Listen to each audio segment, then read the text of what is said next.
মুক্তিযোদ্ধা পরিবারের লোক কেউ জামাত করতে পারে না। আর শহীদ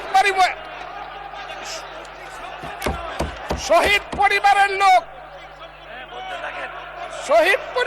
মাননীয় সদস্যবৃন্দ, ওনাকে বলতে দেন।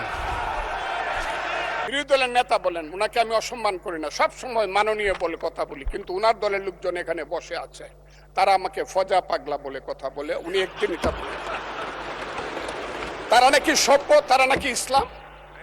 এবং উনি যে বলতেছে, ওইদিন বললো যে আমার দাড়ি পাকা, আমার চোখের সমস্ত পাকা, উনি আমার চেয়ে 10 বছরের ছোট। আমার বয়স 78 বছর, আমি 48 সনে জন্মগ্রহণ করেছি, উনি 58 সনে জন্মগ্রহণ করেছে। কথাটা সত্য না মিথ্যা? মাননীয় সদস্য, আমি ওনাকে, আপনাকে কেউ এই ধরনের উক্তি করেছে আপনার সম্বন্ধে? এরকম তো সংসদে কেউ বলে নাই তো এরকম। না বলছি করেছে, আপনি কেন নিজে টেনে? করেছে আছে এখানে উপস্থিত। আমি আজকে আপনাকে বলতে চাই, বলতে থাকেন, আপনি বলতে থাকেন।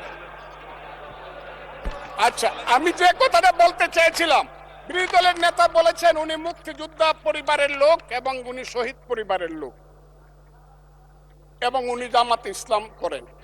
এটা ডাবল অপরাধ। মুক্তিযোদ্ধা পরিবারের লোক কেউ জামাত করতে পারে না। আর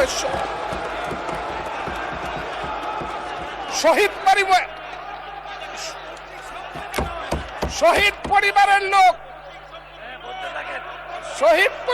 মাননীয় সদস্যবৃন্দ, ওনাকে বলতে দেন।